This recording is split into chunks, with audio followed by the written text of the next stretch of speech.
Tin, tadam. Voilà le retour du mangeur de livres. Salut à tous. Bon, ça fait pas trop longtemps cette fois-ci. J'essaie d'être un petit peu plus constant. Eh ben, on commence. Allons-y.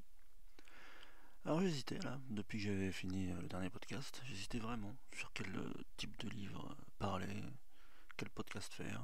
Je me creusais un peu la tête. J'étais retombé sur un vieux Jared Diamond là, que j'avais lu il y a une quinzaine d'années. Bon, c'est un pavé, il fait 800 pages. J'étais en train un peu de le refeuilleter là. J'étais un peu déçu d'ailleurs. C'est ça, hein, quand on en lit beaucoup, au bout d'un moment, il y a des trucs qui sont périmés. Mais bon, je ferai un podcast sur lui parce que quand même, c'est Jared Diamond. Je m'étais dit peut-être que je ferais sur un petit roman, pas trop gros, pour que ce soit facile à faire. Et puis, je vous raconte ma vie. Hier, j'étais dans une petite assoce là où j'ai l'habitude d'acheter des livres d'occasion. Et aujourd'hui, j'ai acheté pas mal, franchement. Il y avait plein de trucs, il y avait plein de dons et ils vendaient pas cher. Et donc j'ai acheté plein de trucs et il y avait des livres d'histoire, il y avait des romans, il y avait un peu de SF. Et en farfouillant là, j'avais oublié que je l'avais acheté. Je tombe sur un grand format qui s'appelle 3000 chevaux vapeur. Et je me suis rappelé que quand je l'ai lu, ce livre, il m'avait retourné le cerveau. Et comme je l'ai vu là, j'ai pas pu résister. Il est 1h17 du mat. J'ai promis que je ferais plus de podcast la nuit, mais je me suis dit, si je le fais pas maintenant, je le ferai jamais.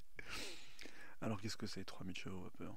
Je vous raconte un peu le contexte dans lequel j'ai découvert ce livre. Bon, comme je vous l'ai souvent dit, hein, j'ai un affreux a priori contre les auteurs francophones, en tout cas français. Pendant longtemps, je me suis dit, plus jamais, je lis plus de livres français, parce que c'est comme les films, c'est comme les séries, ils font mal à la tête, c'est nul. Enfin bref, je vous ai raconté l'histoire plein de fois. Mais, je vous avoue que ce livre, souvent, juste le titre, 3000 chevaux vapeur, je sais pas pourquoi, ça m'attirait. Je le voyais dans des bouquineries, je le voyais. Peut-être même que je l'ai vu. Ah, il date de 2014. Peut-être même que je l'ai vu au moment de sa sortie. Il y a une espèce de cow-boy sur la couverture. Je me disais, quoi, c'est quoi? C'est un truc sur la conquête de l'Ouest? C'est quoi? C'est. Bon, 3000 chevaux à vapeur, on pense tout de suite justement au cheval de fer, hein, à la machine à vapeur. Mais bon, bref. Comme d'hab, comme pour cette fois-ci, là où je l'ai retrouvé, un jour, dans mes pérégrinations de chercheur de denrées littéraires pas chères, je tombe dessus. Et je me dis, bon, allez, quand même, je vais le lire parce qu'il m'attire. Ou en tout cas, je vais essayer.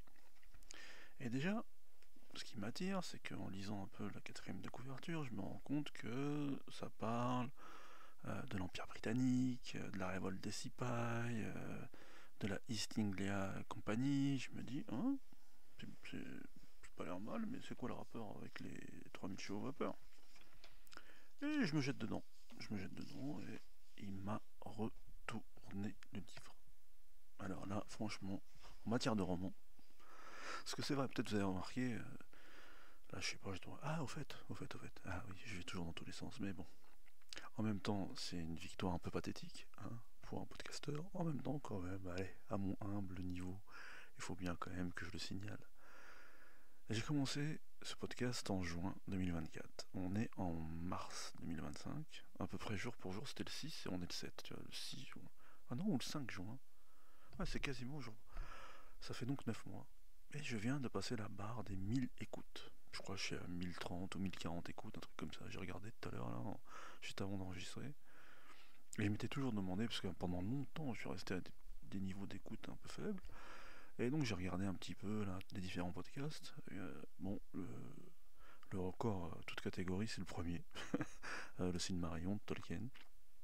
Je crois qu'il est à 140 écoutes à lui tout seul. Alors bien sûr, j'ai pas le taux de complétion, donc je sais pas si pour ceux qui écoutent, vous écoutez 5 minutes ou si vous écoutez tout le podcast. Mais en tout cas, voilà, c'est une toute petite victoire. J'ai mis 9 mois pour passer la barre des 1000 écoutes. Alors j'espère que ça continuera de grandir. Et pour une fois, je vous le dis avant la fin du podcast, si vous aimez ce que je raconte, partagez-le. Faites que la communauté des livres grandisse encore. Donc je reviens à notre ami Antonin Varenne et ses 3000 chevaux vapeur. Alors Antonin Varenne apparemment, parce que je sais pas qui c'était, hein. Là j'ai regardé vite fait sur Wikipédia et j'aime bien en plus parce que c'est un auteur, il y a 3 infos sur lui et il n'y a rien d'autre. C'est un mec qui est né en 1973 et qui a bourlingué avec ses parents sur un voilier apparemment. Et à l'âge de 20 ans, il est revenu à Nanterre à faire des études de philo. Et ensuite, il est devenu cordiste. Vous savez, ceux qui nettoient ou réparent avec du matériel d'alpinisme. Et il a travaillé en Islande, au Mexique, aux États-Unis. Il est resté un peu là-bas et il est revenu en France pour s'adonner à l'écriture. Je crois que 3000 chevaux vapeur, c'est son quatrième ou cinquième livre et je pense qu'il a eu un prix une fois pour un de ses livres. Mais j'ai lu aucun autre livre. Apparemment, il est l'auteur de Fakir. Et ça a marché ce truc. Franchement, là, en tant que mangeur de livres, c'est un peu nul, je vous l'avoue, mais comme je vous dis, je m'intéresse pas trop aux auteurs francophones. Donc, pour en revenir à ce roman, comme je vous le disais, en termes de roman pur, de littérature blanche, comme on dit, c'est vrai que c'est un peu le parent pauvre peut-être de ce podcast parce que je suis plus attiré par la littérature de genre ou des trucs qui n'ont rien à voir avec la littérature, hein, l'histoire, la science, que sais-je, les enquêtes, les essais, enfin voilà. Donc j'essaye un peu de vous faire manger de manière équilibrée, de vous mettre un peu de tout. Mais c'est vrai que moi j'ai du mal à tomber sur des romans qui me plaisent. Parce que souvent, là par exemple, j'ai regardé hier La Grande Librairie et je pouvais pas m'empêcher de penser que quand même, d'une certaine façon, pour un mec qui lit des bouquins tout le temps, c'est un job de rêve, là, le job d'Augustin, là, de lire, le métier de lire, comme disait son illustre prédécesseur Pivot, là. Mais quand je vois qu'il invite, putain, si c'est pour lire des trucs comme ça, mais jamais de la vie. Putain. Quel est l'intérêt de toute cette littérature blanche qui sert à rien? Les mêmes histoires comme dans le cinéma français, là, des couples qui se disputent dans une cuisine et à la fin on claque la porte et ouais, super. Enfin, je sais pas. C'est pour ça que j'y arrive pas, moi, la littérature blanche. Mais bon, il y a toujours des bons romans, il suffit de tomber dessus, c'est comme tout. Ce qui compte, c'est le traitement, c'est pas le sujet. Mais c'est pour ça que en pure littérature blanche, je pense que ce sera toujours voilà, le parent pauvre de ce podcast. Mais voilà une petite pépite. En plus, je vous en ai déjà parlé quand même, faut être honnête. En tout cas, voilà une petite pépite, et comme d'habitude, c'est le hasard. C'est le hasard qui me fait tomber dessus. Alors, maintenant que je vous ai parlé d'Antonin Varenne, maintenant que je vous ai dit quel était le titre, on va parler du livre. Parce que c'est ça, le truc de fou. Alors, ça commence quand? Ça commence en 1858. Pour une fois, j'ai le livre devant moi. Et comme ça fait longtemps que je ne l'ai pas lu, je vérifie. Hein. Je vérifie. Ouais, 1858. Et on suit la vie du sergent Bowman. Alors, il faut faire un petit retour en arrière par rapport à ça. Il est sergent, mais il n'est pas sergent dans l'armée britannique. Un truc que j'ai appris il n'y a pas si longtemps, et peut-être que c'était dans ce bouquin. Vous savez tous qu'il y a eu la compagnie britannique des Indes orientales qui s'est créée quand l'Empire britannique s'est créé en réalité. En fait, le gouvernement britannique, au début, c'est pas lui qui a colonisé. Il y a eu quelques actionnaires qui ont monté cette compagnie et la couronne britannique leur a accordé le droit de prendre des territoires et de gérer ces territoires au nom de la couronne. Mais c'était pas l'armée officielle, c'était pas la couronne britannique qui gérait ces territoires, c'était vraiment euh, la compagnie des Indes orientales britanniques. D'ailleurs, ces actionnaires à l'époque l'appelaient la compagnie la plus puissante de l'univers. Et donc, ça c'était en 1600, et c'était la reine Elisabeth Ier qui accorde à ce groupe de marchands le monopole du commerce dans l'océan Indien. Donc, comme vous le savez, elle s'est enrichie, elle a fait des petits frères en Europe. La plus connue, c'est la Compagnie des Indes hollandaise, qui elle aussi a eu une expansion fantastique. Mais, donc, de 1600 à 1857, tout va bien. Elle gère, elle colonise, elle pille, elle fait en sorte d'embaucher des soldats dans ses rangs. Et donc, en 1857, en Inde, il y a ce qu'on appelle la révolte des Sipais. Les Sipais, c'était en fait les auxiliaires indiens que la compagnie embauchait pour les bases œuvres, et puis pour servir de chair à canon. Mais comme ils étaient vraiment maltraités, et c'est peu de le dire, parce que faut être honnête, hein, les Britanniques, C'est pas pour rien que les Américains ont déclaré leur indépendance hein, en 1776. Donc en fait, à force de mauvais traitements, ils se révoltent. Au début, c'est circoncis un territoire, mais au bout d'un moment, ça fait une traînée de poudre, et il y en a dans, dans l'ensemble de ce qui est l'Inde d'aujourd'hui, quoi.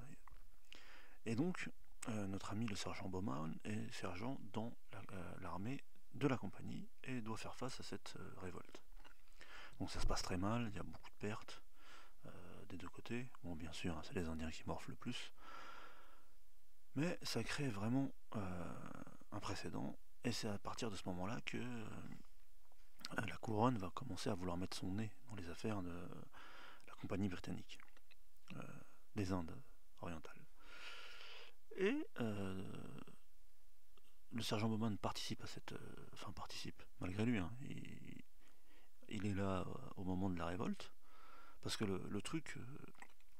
pourquoi il y avait plein de jeunes anglais qui se retrouvaient incorporés dans cette compagnie, c'est que en gros, à part bien sûr les officiers, c'était tous des lords, des aristocrates, même des fils de ceux qui avaient des actions dans cette compagnie. Mais lui, il est sergent, vous savez, c'est un sous-officier, et donc c'est un petit gars du peuple. Et comment on faisait en sorte d'embaucher ces gens, parce que en gros ils allaient se faire tuer à un moment ou à un autre, c'est que vu que c'était le moment où quand même l'Empire commençait à être le fameux plus grand empire du monde sur lequel le soleil ne se couche jamais, eh ben on leur disait qu'un petit gars des bas-fonds de Londres pouvait voir du pays et faire le tour du monde de théâtre d'opération en théâtre d'opération juste en s'enrôlant dans la compagnie. Et c'est le cas de ce fameux sergent Bowman. Alors on nous le décrit comme un dur de dur, hein, un meneur d'hommes, quelqu'un qui a déjà de l'expérience, qui s'est battu en Afrique, qui s'est battu sur plein de théâtres d'opérations différentes. Mais cette révolte là, bah, il emmène pas large non plus parce que ça le prend par surprise et je crois que même qu'il est blessé. Donc, dont acte, on voit qu'il y a des ramifications politiques et à quoi pense cette fameuse compagnie pour redorer un peu son blason? Ils veulent conquérir la Birmanie. Ils estiment que dans les jungles birmanes, ça va être une source de revenus incroyable, que ce soit avec l'arbre à caoutchouc, avec ce qu'on va trouver dedans, le bois tout court déjà. Et ils pensent que comme c'est un territoire contigu à l'Inde, de toute façon, comme ça, on augmente la superficie du rage et tout va bien, quoi. Mais le problème, c'est qu'à l'époque, même pour la compagnie, ça fait quand même office de terra incognita. C'est une forêt aussi dense que la forêt amazonienne, et ça fait un peu peur. Mais comme ils ne veulent pas que la couronne mette plus de doigts dans leurs affaires, et ils veulent, parce que mine de rien, le deal c'est quoi? C'est qu'il faut ramener de l'argent à la couronne chaque année, quoi. Il faut qu'une partie des bénéfices revienne au gouvernement britannique. Et donc, il faut une expansion perpétuelle et ensuite il faut vraiment une exploitation perpétuelle de toutes ces colonies. Donc finalement, ils estiment qu'ils vont envoyer une espèce de commando, dont le sergent Bowman sera à la tête. Et ils voient à peu près par où ils doivent passer. C'est une espèce de fleuve qui part justement de la côte et qui remonte à l'intérieur des terres. Mais ils savent que les Birmans, les tribus birmanes, ils sont durs. Il y a déjà eu plein d'accrochages avec eux. Même les tribus qui sont contiguës à cette zone, ils préviennent direct, ils disent n'allez pas en Birmanie. À l'époque, ça a été, enfin, fut un temps, ça a été aussi un grand royaume, même un empire qui a essayé de conquérir la Thaïlande, le Laos, enfin ce qui est aujourd'hui la Thaïlande, le Laos, peut-être même le Cambodge à une époque. Je pense, de mémoire, je pense même que les fameux Khmers qui ont construit encore et tout ça, à un moment donné, ils ont eu maille à partir avec les Birmans. Donc, ça va pas être facile, ils le savent. Mais bon, ils montent cette opération et ils y vont. Et vous inquiétez pas, hein, comme d'habitude, je vous spoile pas, je vous dresse juste les grandes lignes pour vous donner envie. Et le truc c'est que ça se passe mal, quoi. Ils se font découper, ils deviennent prisonniers des Birmans dans des conditions digne des films de la guerre du Vietnam, là où on les enferme dans des cages à moitié immergées, là où ils perdent les trois quarts de leur poids et qu'ils tombent comme des mouches. Et en gros, au bout d'un an ou un truc comme ça, il y a un deal avec les Birmans et je crois qu'ils sont 3 ou 4 à survivre, un truc comme ça. Et ils reviennent. Donc sur ces entrefaits, la compagnie étant ce qu'elle est, ils les traitent pas en héros, quoi, et limite ils les mettent à l'hôpital vite fait, mais après en fait ils les dégagent, quoi. Ils disent c'est de votre faute. Donc Bowman se retrouve à Londres à nouveau. Et la seule expérience qu'il a, bah, c'est la guerre. Donc il erre un petit peu et il trouve un boulot en tant qu'agent de police en gros. Mais je crois encore une fois que c'est même pas vraiment un agent de police, ça doit être genre un agent de sécurité pour une compagnie privée de chemin de fer ou une connerie comme ça.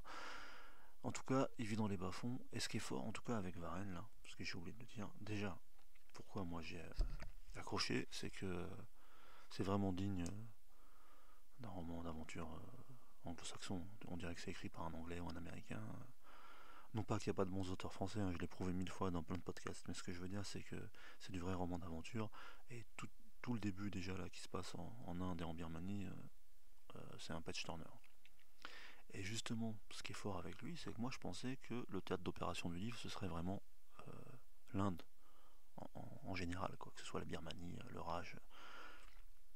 Donc le fait qu'il y ait un hiatus comme ça, que d'un seul coup il se retrouve démobilisé et qu'il se retrouve à Londres, et qu'en plus il se retrouve dans une situation qui est quasiment le contraire de ce qu'elle était avant, parce que malgré tout, même s'il était un peu humilié par les officiers, etc., il avait quand même une certaine prestance et un certain rang dans la compagnie. Là, il se retrouve, je vous dis, limite maton, mec de sécurité qui arpente le bitume, enfin les pavés plutôt, londonien, à la recherche de petits gars qui font des menus larcins. Mais le truc, c'est que déjà, on a un tableau. Encore une fois, une petite parenthèse. Comme je le dis souvent, moi, ce que j'aime dans les bouquins, c'est aussi quand il y a de l'information, quoi, et quand je vois que l'auteur a vraiment fait des recherches.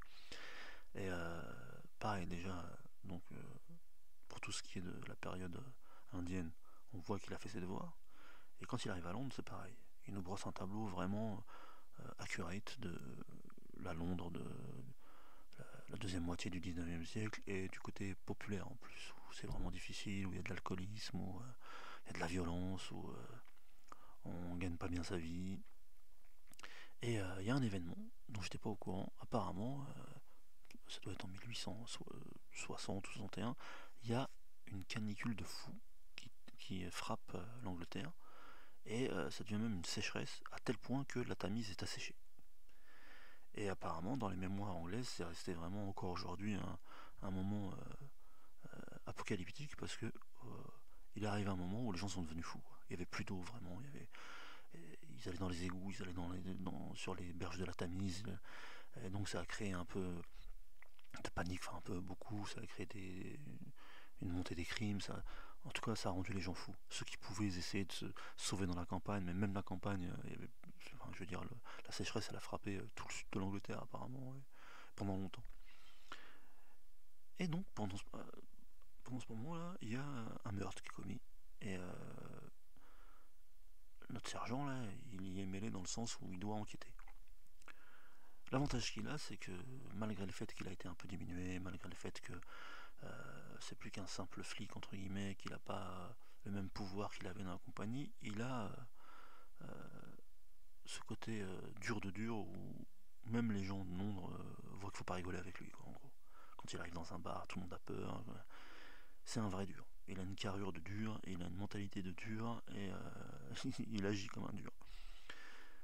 Mais, allez savoir pourquoi ça l'intéresse, ce meurtre. Donc je vous passe plein de choses, plein de péripéties. Le truc, c'est que, apparemment, au bout d'un moment, il se rend compte que c'est peut-être lié à ce qui s'est passé en Birmanie, et aux survivants qui étaient avec lui à la fin en Birmanie et qui sont revenus en Inde. Donc je vous passe après tout ce qui se passe à Londres et tout ça, parce que c'est digne de Jack l'Éventreur. Et le truc, c'est qu'à un moment, toutes ces aventures font qu'il doit traverser l'Atlantique et se retrouver en Amérique. Et là, encore une fois, le tour de force de Varenne, c'est que c'était crédible en Inde, c'était crédible et haletant à Londres. Et il fait en sorte que sa traversée de l'Atlantique et son arrivée déjà d'abord sur la côte Est à New York, où c'est encore un autre environnement avec pareil une description du monde new-yorkais pour les immigrés quand ils arrivent et tout, qui est super, encore une fois accurate. Et c'est un nouveau théâtre d'opération, encore une fois, et on est emporté, hein. On y croit, ça marche. Et le truc, c'est que, après avoir passé un certain temps dans les bas-fonds de New York, quoi, il part vraiment dans l'Ouest américain. À l'époque où il y a encore un peu de conquête de l'Ouest, il reste la Californie, il reste le Sud-Ouest en gros, colonisé, quoi. C'est pas longtemps. Enfin, ouais, je crois que c'est juste après la guerre de sécession. Ou non, je crois qu'il arrive au moment. Parce que ça dure pas longtemps à Londres. Ouais, je crois qu'il arrive au moment où. C'est juste avant, parce qu'à un moment il y a des problèmes. Il risque de se faire enrôler, je crois, dans l'armée. Où on lui propose, comme à un moment donné on capte que c'est un ancien militaire, on lui propose de jouer un rôle dans la guerre, mais il veut pas. Parce qu'en gros, en, en sous-bassement de toutes ces aventures, euh, ça devient une enquête, en fait, une enquête policière, là, à partir du premier meurtre, là. En fait, lui, il tire un fil qui le mène, justement, des bas-fonds de Londres à New York et au sud-ouest américain. Et ce qui est fort, c'est que quand il arrive dans le sud-ouest, pareil, hein, on voit que le gars, il a vraiment, vraiment du potassé comme un fou. Déjà, c'est écrit comme un roman de la conquête. J'en ai lu plein de ça, justement, quand j'étais plus jeune, là. Tous ces auteurs américains qui racontaient ces braves pionniers, ces aventuriers qui se battaient contre les Indiens, contre les Mexicains, contre les éléments, et qui finalement arrivaient à tirer leur épingle du jeu. Et ben c'est le même souffle. Et il lui arrive tout ce qui est possible d'arriver à un mec qui se retrouve dans le sud-ouest des États-Unis et qui doit faire mille métiers et qui est confronté, comme je le dis, aux éléments, aux Indiens, aux bandits, à l'armée, à un moment pendant la guerre, aux sudistes, aux nordistes. Mais justement, la force de ce personnage, là, Bowman, c'est sa volonté de faire. Et le fait en plus qu'il commence à comprendre, en fait, en gros, il comprend la vie, quoi. Parce que du sergent qui était dans la East Anglia Company, là, au mec qui se retrouve à El Paso ou à San José, là, à la frontière mexicaine, bah, c'est quasiment plus le même personnage, quoi. Bien sûr, il y a toujours le cœur du gars qui lâche pas et qui est dur. C'est une espèce de Wolverine, le gars, pour de vrai. Mais en tout cas, parce que je peux pas vous spoiler tous les tenants et les aboutissants, parce que sinon ça perd vraiment le goût du bouquin, quoi, parce qu'on est emporté. Mais le truc, c'est que c'est un vrai roman d'aventure. Mais vraiment, il y a un souffle dedans jusqu'au bout. On s'attache vraiment à ce personnage. Il y a une tripotée de second couteau, troisième couteau, 8 millième couteau. Ils sont tous bien. Et surtout, comme je le dis depuis le début, c'est que on a l'impression qu'il n'y a pas d'erreur dans les descriptions, euh, tant, on va dire, des paysages ou des endroits où il va, mais euh, dans les descriptions des sociétés aussi qu'il décrit. Et aussi dans les descriptions des différences de classe dans tous ces théâtres d'opération aussi. Parce que, comme je vous l'ai dit, que ce soit au début dans l'armée ou ensuite à Londres et bien sûr après quand il est aux États-Unis, c'est quand même un prolo, quoi. C'est un proto-prolo, mais c'est un prolo. Et ça aussi, c'est un angle à travers lequel bah, on traverse le livre. Et bien sûr, à la fin, il y a une révélation spectaculaire. Et il arrive en fait à lier plusieurs genres. C'est en même temps un roman historique, en même temps un roman d'aventure, en même temps un vrai thriller, ou pas un thriller, parce que comme je l'ai dit, le thriller c'est du point de vue de la victime. On va dire, c'est un policier, parce que c'est du point de vue de l'enquêteur. Et il y a même, attention, tenez-vous bien, il y a même une histoire d'amour. Eh oui. Et tout ça enrobé dans des considérations sociologiques, ethnologiques, historiques. En tout cas, c'est un cocktail gagnant. Ça marche vraiment. Donc voilà. Si je vous en dis plus, je déflore vraiment tout et je vous divulgage. Et si vous n'êtes pas conquis, si vous n'avez pas envie de le lire après ce que je vous ai dit jusqu'à maintenant, bah, soit je suis un mauvais critique littéraire, soit c'est pas votre cam. En tout cas, moi je vous conseille de le lire, vraiment. Vraiment, vraiment, vraiment. C'était une super surprise ce bouquin. Il m'a transporté. Donc voilà, c'est un podcast moyen, 25 minutes. Ouais, c'est ni un quart d'heure, ni une heure. 25 minutes, c'est pas mal. Hein, c'est un petit trajet pour aller au boulot. Donc j'espère que mon conseil vous plaira. Et bah voilà. Je vous redis de partager le podcast. Je vous le redis. Hein. Je vous redis qu'on a dépassé les 1000 écoutes. Je vous le redis. Bah oui, c'est une bonne nouvelle malgré tout. En tout cas, je remercie tous ceux qui ont écouté ces podcasts. Ces podcasts où le son est souvent pourri parce que pour l'instant, je n'ai pas encore de matos pour faire mieux. Ces podcasts où il n'y a pas d'intro et d'outro parce que, pareil, je sais même pas comment on fait. C'est la honte. Mais peut-être que je suis né au moment de la révolte des Sipay. Hein. C'est une forte probabilité. Ces podcasts où parfois c'est fait la nuit et très tard, et à un moment donné, je me rends compte que parfois je peux être soporifique parce que même moi je m'endors. Mais malgré tout, c'est tout de même un podcast où c'est juste de la passion et où j'essaye de vous transmettre cette même passion. Donc j'espère que si vous écoutez de temps en temps, ça vous a fait découvrir des livres et que vous avez ressenti la même chose que moi quand je les ai lus. C'est quand même lire, c'est cool. Hein, c'est une des meilleures choses dans la vie, lire, manger des livres. Donc, bon appétit et à bientôt, chers auditeurs.